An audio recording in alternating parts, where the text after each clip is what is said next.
Cinderella story, out of nowhere, a former greenskeeper now about to become the Masters champion.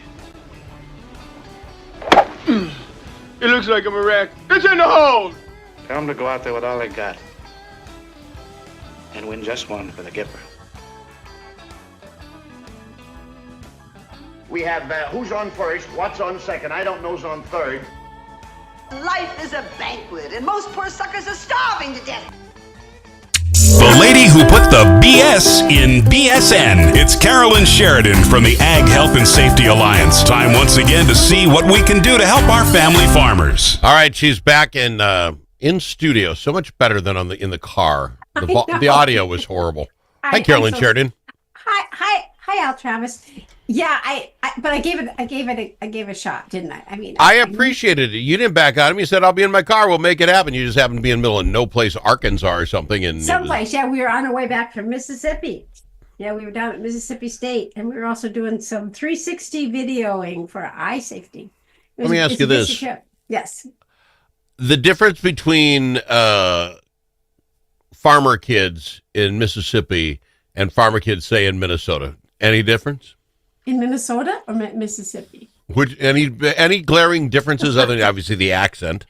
No, I don't. No, it's just, really, it doesn't matter where you go, in Canada, wherever.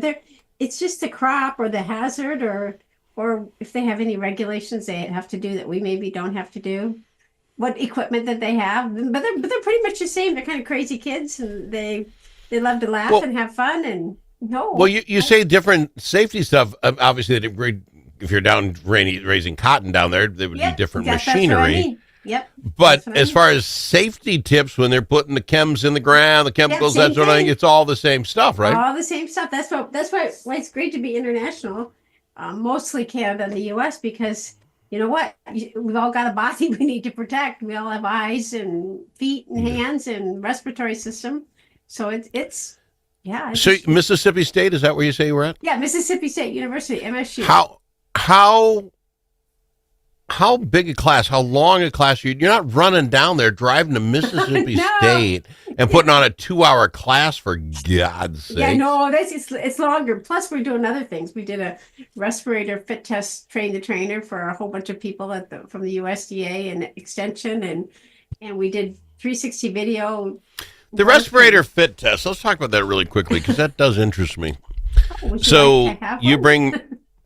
No, thank you very much. You probably need one. We should evaluate your need for a respirator fit test. Last time I had one of those masks working out in the garage, and it would bother me so bad. I hung it up on just a nail in the garage. Yep. Oh, and it's still there. It's 7 or 8 years old, and I remember because I'm moving something out of the way. And the little rubbery thing that holds it on your face, just brittle. I mean, it's worthless anymore. You should take care of those. You should store those correctly, Al. You know what I tell the kids? Unless the dog eats it or you lose it, it'll last you a long time. Or I guess if you just hang it in the garage, hang it on a nail, it'll be there for a long, long time. Keeping that good. Take good care of it. But the respirator fit test. And so you go in and you take 4 or 5 students of different facial features, I presume. Little pudge ball guy over here. Al, you stand there. Skinny guy right next to him so you can do the dramatic differences between them. You bring up some guy with a big old long schnauzer on him, right? Just this nose out here. Well, you're getting it there, Al. That's pretty close to. And what you do, and then you line them up and say, here's what you got to look for. Look at Pudgy Al. Got to loosen the strings a little bit. Otherwise, you're going to choke them out. Is that what you're talking about? Is that what you're teaching them? There's a couple different things. Those are called respirator fit checks. That means you do it every time you put one on, a check. But then there's a respirator fit test where you put this hood over their head and you use something like saccharin or Bitrix and you actually squirt it around in that hood with that respirator on to see. Is that like pepper spray? Is that what you do? What is this nitrix fixin'? What is that? It's called Bitrix. I use saccharin because it's. How do you know if it gets in the mask if it's saccharin? I mean, you should absolutely use like pepper spray, and then see if it gets. Yeah, then if it gets in, they'll gag and stuff, and you'll know. Well, see. Bitrix is a little like that. It causes kind of a cough, like an involuntary cough. Back in the day, I've done this for years and years and years. They used to use irritant smoke, which would be about what you're talking about. No, we don't want to do that. Yeah, no, Here's my story of that. Only time I've ever been fitted for a respirator, if you will, was in the Army. You're down in basic training. Everybody lines up. They teach you how to put your mask on. And they try to kill you if you survive. Your respirator fits you. Well, yeah, basically. So I had this old Vietnam drill sergeant, scariest man I've ever met. Big, huge guy, and had no time for anything. So he said, "We're going to test your mask. Put the mask on and tighten it down. They show you how in a mask group." And he goes, "I'm going to find out if you did it right." And one at a time, we would walk up to the guy, and swear to God, he would just smack you across the head. And then if he heard the breath come in because it opened that vacuum, you had to go back in the line and try it again. I saw one or two guys ahead of me get the knocked out of them, and mine was tight. I'm one hit wonder. So then the next day, because now we have our tightly fitted mask on, this is the beauty of the Army. You go out to the smoke room, which is just a big empty room, and they bring you in there. They let off all the gas canisters. I mean, it's tear gas, and they line you up, and you can feel it start burning on your skin. It was the weirdest thing. When it's highly toxic, it start burning your skin, so you know this isn't going to be good. And they line you up, and they say, "When I tell you, you'll pull your mask off, and you will take a very large breath, and then we'll walk out of here." Tell you, but we're not moving until we know everyone took a breath, because there's always some knucklehead who says, "I'll just hold my breath, but look like I didn't," right? And then they can tell because you're not heaving puke all over. So you can't go till everyone does it. So I'm like fourth or fifth person, or must have been second in line, maybe third. And we pull it off, and somebody's mucking around. They're holding their breath, and we're not leaving until everybody takes a breath. The gal, it was a small guy, because we didn't have women then, just bends over. He's lost. He has lost all idea where he's at and what's going on in life. He's puking. Trouble. And you had to go. They didn't open the door and everybody run out. You had to do it in order that you came in. So this guy ahead of me has just lost it. And I'm not going to be here for a second longer. When he said go, grab this guy by the back of the head as he's puking. And we were literally, I just walked him out the door until he got outside. Him out like, I'm done. I superhuman strength. That's what I'm going to say. The only time in my life I had it. But it did show that the stuff worked. I mean, when you took it off and you smelt it, you knew what it did. But when it was on, you could only be scared. It works. Yeah. So well, I'm not suggesting that. Is that how you test them when the guys come up to you? A big slap across the head? No? What do you do? No. You know what? We could have a whole program on it. We're kinder to people. And most people don't need a respirator fit test. It depends on the label, depends on the respirator you're wearing. Most people just need to know what to wear. And it's voluntary use, and so we just show them how to make sure they got the right one. I happen to know you and Jen. Okay, take this as helpful criticism. I know you both. Oh, yes. I believe you could man up your program, and I think don't just poo-poo this. This is going to show them these respirators, or at least a better test. I'm going to spray violet-smelling perfume at you. If you can smell it, you didn't do it right. That ain't it. These farm boys, they want to be smacked to know that it happened. So let's just think about toughening that up. We most likely would not be invited back. Our goal is to make it a learn. If you laugh, you learn. We like to say that because we have a lot of fun. But we'd like to be invited back too. If you start abusing people. How do you say it's you telling the United States Army abused me? Are you claiming abuse? I respected him when it was done. And talk about fun. You want to know the people that puked the most? We made fun of them like nobody's business. It was the talk of the entire brigade the rest of the day. I'm not sure. I don't even know if do we have a topic today? Maybe we should make a respirator fit test rating. We should. There's the two versions and see which one really works. I don't know what you had something you want to talk about, kid steers or something like. No, it was skid steer safety. Skid steer. Oh, that's different. Skid steer. I thought it was kid steer, and it made no sense to me. But there's some kids. There's some kids stuff revolving in that too. But you know what? Next show, we are going to talk about respirator fit test. I might just come up to your wherever you do your show at, and I'll fit test you right in front of everybody. The fine city of Blue Earth, Minnesota, my friend. Fine city. We'll be back after this. We got to go to break. We've got some topic we're actually going to talk about, but I think toughening up the entire Ag Health and Safety Alliance meeting would be fun. I think we should think slapping people around or something. I think I heard that. There are many ways to explore Alexandria. Some like to experience the outdoors and all the fun winter in Minnesota can provide. Pick your favorite way to get in touch with nature. Others like to explore downtown in the warm comfort of a boutique or gathered around a table with friends. You can do all of that or relax and do nothing at all. Come explore Alexandria. Start planning at explorealex.com. Chanhassen Dinner Theaters brings you its most popular show of all time, Grease. You'll hear all your favorite hits from the Broadway musical and the movie. Join the whole gang at Rydell High. We'll sing, we'll dance, we'll bring you back to high school life in the 50s. Poodle skirts, bobby socks, the soda shop, and drive-in movies. Grease! It'll rock your socks off. Order your tickets today. Visit chanhassendt.com.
Don't need to ask him his opinion more than once. Al Travis on The Al Travis Show.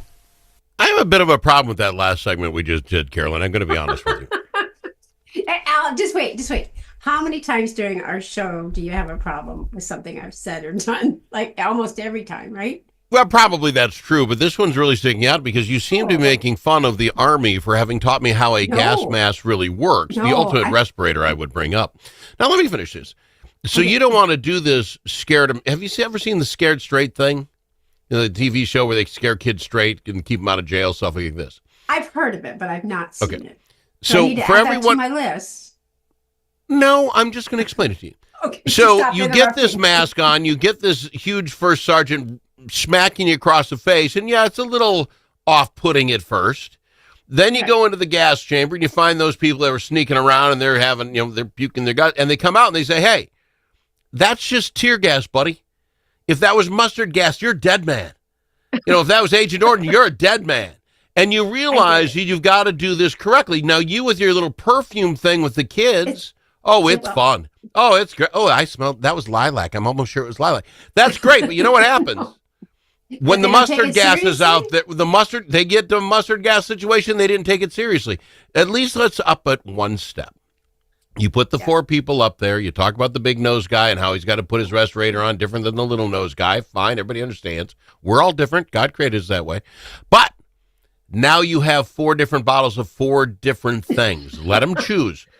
One can be your lilac. That person's going to get by with it. One little cinnamon. Then you got the mustard gas. Then you got the tear gas.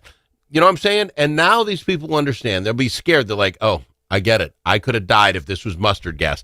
I don't think you're putting enough emphasis on how important it is. Oh, it's all fun and games when you're in the studio. Okay, so I think that, if I tried, I probably should, spiff up my resume before I go and use that tactic, just in case they put out the word Carolyn, Sheridan, and Jenna Gibbs are using dangerous things within the classroom. But back to your point. Okay, just go pepper spray. You got to have some Just negative. You can't say, oh, you smelled lovely today. Oh, yeah, I took Carolyn's class and she sprayed me with lavender. That's not doing it. Okay, first of all, I think we need to actually do a respirator fit test on Al, so he knows what we're talking. I don't want that Jenna to hit me. She's got pipes like nobody's business. That girl works out. Okay, we're going to clarify. We also don't do a respirator fit test in the classroom because, first of all, we don't have time. Because if you have 50 students, you just I can't do thought that. every life was important. You're not going to take the time to make sure these guys have it right. If you listen to what I said earlier, not everybody actually needs a respirator fit test. We're teaching them about respirators, when you should use them, what kind you should use, and the importance of a fit test in certain situations. Would you agree, like the airplane people, if I might interrupt, that in an emergency situation, always fit your respirator first before helping the children? No, I think they say that they do say that. They say it then help. That's a true. Okay, see, there's a tip. You can't help somebody if you're dead. Put yours on first and then help, right? Mm-hmm. That's exactly right. So wow, I got 1 for 1. You did good because you talked about the different face shapes and sizes, and we have some great resources on our website about that. Just exactly the sizes and shapes of people's faces. Yeah, Al, do you talk about those guys that are now wearing ponytails and weird crap like that? Because how do you get the rubber band around it to hold it up? Because some days the ponytail's up and sometimes we got all the strategies. And I walk around with like I have all kinds of hair ties on my wrist when I'm going to teach in a class like that. We're hair ties. We're putting people's hair. I'm sure those cowboy boys in the back are loving that. Like, okay, I'm not taking the break. Oh no, they're fine. They're fine with it. But so yeah, Al, should we just keep talking about respirator fit testing, or do you want to talk about skid steer safety? Because we probably got how many minutes do we have left? We have exactly 3 minutes left, so I don't know if we can cover all of skid steer safety. We can do a couple things, so we can make a couple points because now's the time when people are using them. Hey, I've got one over the back. Will they use them next week? You'll be back next week. So we could save skid steer safety for next week. Let's do that. Let's save it to next week. Let's save that for. We're going to do this. It's a very exciting show next week. Skid steer safety. I will say this: the skid steer loader. That exactly is every man's want. People say men want a lot of things. You get a good pickup, yeah, you're a happy guy. You get a steer loader, a skid steer, yeah, and now you're the cream to the creme in the nation. I've asked my wife every year for 30 years. I have. Because you can do. I said, hey, I don't need a snowblower. Then I'll use the bucket and I'll push it off. It's so. I'll dig. She goes, what else are you gonna do? I'll dig holes. Where do you need a hole? I said, I don't know now, but I'll dig a hole if I need one. I'm gonna drive it downtown for some coffee. Whatever. It is my ultimate dream to have one. And I don't think I'm ever going to get it. It is sad. People should join us next week to talk about it, though, because if you look, this one that I have here is brand. It's got like a brand. We've got the Al Travis brand on ours here. Oh yeah, I didn't see that. It was about. Oh wait, you take more time working the graphics out of this show than what we're going to talk about. No, wait, and it's got a rock and grapple. You know what rock grapple is? Yeah. We got one of those. And my husband is just so excited. Yesterday, running around, they're huge. I don't even see them, but pick up big rocks. No, huge rocks. Yeah. That's why every man should be allowed to have one. If their wives loved them, and if my wife loved me, I would have a bobcat sitting out beside my yard, and I would be able to play anytime I wanted. I will tell you that I have seen somebody wearing a respirator when they're in the some of the high ammonia situations, maybe the poultry and the hog. Yeah, people. See how you got that all tied together? Yeah.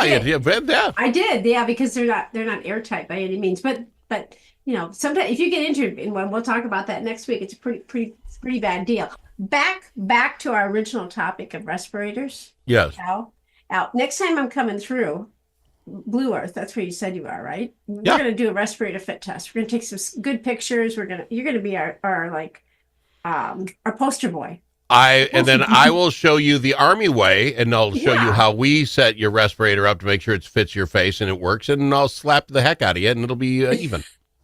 But in the meantime, when people are buying their chemicals right now, their pesticides, if they would look on their label, it'll tell them if they need a respirator. Then that tells you if you need one of these respirator fit tests where you get slapped on the back and you get mustard gas. And what else do you suggest? Agent Orange. It's terrible stuff. All right, nerve gas. There's all kinds of it. I got to fly. We are out of time. Next week, though, we talk a man's ultimate dream, the skid steer loader. We'll talk about that. Is that fair Have enough? a good weekend, everybody. Carolyn Sheridan, Ag Health and Safety Alliance.